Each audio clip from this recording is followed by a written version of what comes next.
Hello, Sam from Sound on Sound here. I'm at the NAMM show in Anaheim, California, and I'm on the Dynaudio booth with Rune. Hello, Rune. Hello. Are you having a good show? Very good, very exciting. Excellent. Yep. Well, it's particularly exciting for Dynaudio because you're launching a very major new range of speakers. Tell us about these. Yeah, we are launching the new Core series with two different models. A new series where we have really come up with a lot of new ideas and new technologies. Just in the tweeter, we have had some of the biggest upgrades we have ever done. We have included a new dome inside, which is called Hexes, which really increases the performance of the tweeter, making one of our trademark, the non-fatiguing tweeter, taken to even a higher level. And then we have worked a lot on the electronics, trying to make some very complicated DSPs easy to use. So do these new speakers feature room correction then? They feature boundary settings, so basically instead of doing the room, we have created the settings depending on where you put your speakers. So if you put it on a desk, we have created that specific position in the DSP that is optimized for the desk. We saw in the Air series that we had before that you could do a lot of room correction yourself, but it was very complicated.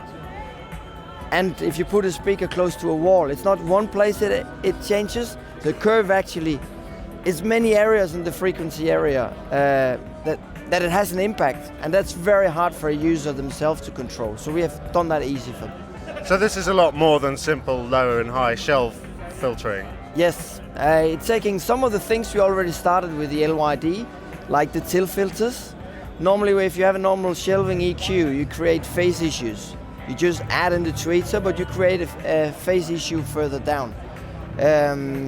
So those things we have optimized, same for soffit mounts and so on. So it's very complex what's going on behind, but it's made quite easy for the user to make it work perfect for wherever the user want to place the speakers. And you have some interesting ideas about monitoring at low volume as well, I understand. Yes, it has been a while where, most studios get smaller and smaller. And we see a lot of speakers where you have a tendency that the speaker only really opens up when you push them. And the more people sit in production rooms or sit at home, the time where you can actually play loud doesn't happen that often. So we have really worked hard on getting everything working well on a low volume. Especially bass can be very hard to have a precise bass that still has a bit of punch at low volume. And in here it's too noisy to really hear, but I think even here you can hear with the background, the bass kicks in as it should. So currently there are two models in the range. There's a two-way and a three-way. So yes. Tell us a little bit about the construction there.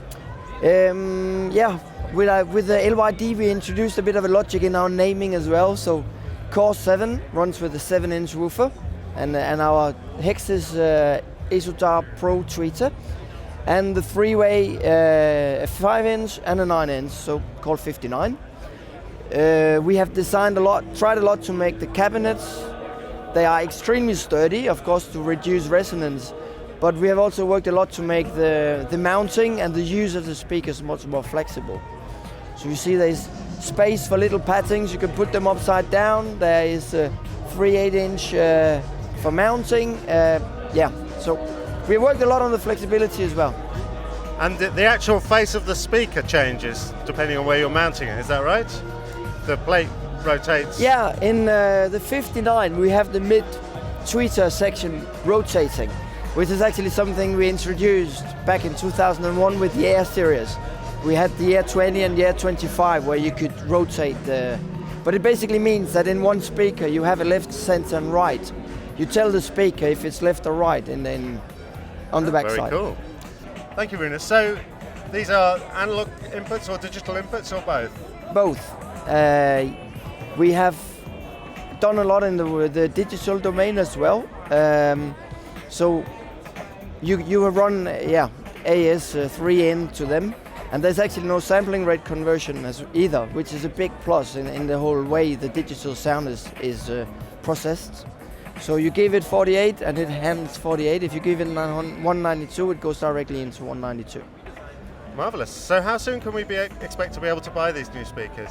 We are shipping in Q2, so in a month or two, depending on the region.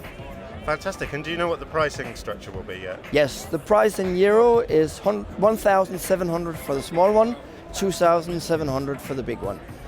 Fantastic. Well, we can't wait to try them. Thank you very much, Rune. Okay, thank you.